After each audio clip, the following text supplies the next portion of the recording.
It's going to be real exciting. Still to come on WJZ News at 11. Well, hey, if you're flying out this weekend, you might want to check your flight information. Coming up, why one company says you should prepare for some cancellations. Plus, if you have money invested into Bitcoin, it's some news you've been waiting for. Coming up, we'll break down how federal backing could grow your accounts.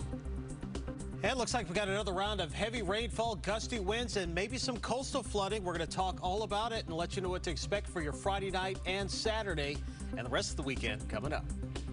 Ready for anything and to help anyone in this storm. If you have plans to travel tonight, just don't do it. Big thing that we are saying is turn around and don't drown. And we're in your corner tracking the impacts of tonight's storm. We're going to have everything you need to know. This is the year to tackle that remodeling project you've been putting off. Call Brothers Services now during our New Year's sale and get $2,500 off your stylish new kitchen. Alaska Airlines cancels all flights on its Boeing 737 MAX 9 planes after Friday's mid-air incident when a door plug on an aircraft blew off, forcing an emergency landing. Today, the carrier announced the MAX 9 planes will be grounded at least through this Saturday, January the 13th. Alaska Airlines says it is inspecting the planes and they will only return to service when they meet all FAA standards.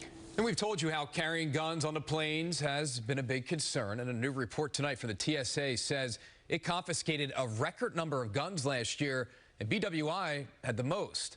Officers found more than 6,700 guns at checkpoints. 93% of those were loaded. BWI Thurgood Marshall Airport topped that list with local airports with 42 handguns. That was last year, up 35 from the year before. The TSA says 39 guns were caught at Reagan National Airport and 24 at Dulles. The Securities and Exchange Commission is giving the green light for the first exchange-traded funds, known as EFTs, to hold Bitcoin. The SEC made the announcement today. Asset management firms like BlackRock and Fidelity can now offer the funds called spot Bitcoin ETFs. Bitcoin is a form of digital money used to make secure transactions on the internet. These new ETFs will allow investors to have exposure to Bitcoin in their portfolio without actually having to buy the cryptocurrency itself. You never know when the situation will arise where someone will need CPR or help someone stop choking. Now, YouTube is making it easier for you to learn those life-saving skills. The service is now going to promote videos with emergency first aid information for heart attacks, seizures, and other medical issues. This feature is called First Aid Information Shelves, and it is potentially life-saving knowledge from the American Heart Association, Harvard's Mass General Brigham, and the Mexican Red Cross. Officials at YouTube say the majority of the videos are in English and Spanish, but they'll be available in other languages in the future. Well, a federal program aiming to reduce child hunger when school is out is expected to help nearly 20 million kids this summer. That includes kids right here in Maryland. So it's called the Summer Electronic Benefit Transfer Program and provide families with $120 per eligible child. Congress recently made this permanent for the 2023 fiscal year.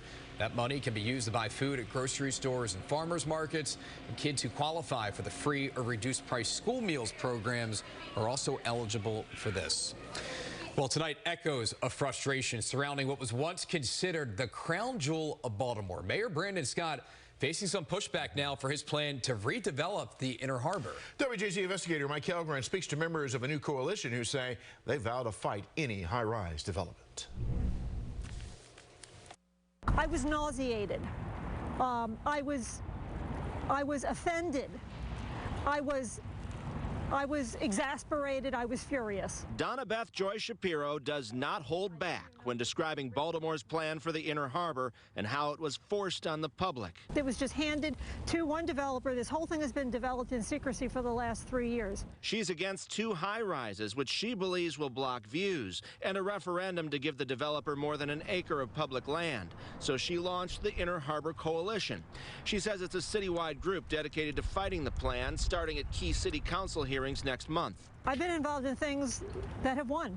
You know, small battles like that we were the tiny one and we won anyway. Well, we're standing in what I think all of us, most people in Baltimore regard as our sacred public space. Developer David Tafaro is also fighting the current plans. It was sprung on us and it created this huge shock effect, which is why the citizen outrage is growing daily. The mayor and developer David Bramble had this to say about critics in an exclusive interview with WJZ last month. Overwhelmingly, the responses that we have received have been amazingly positive.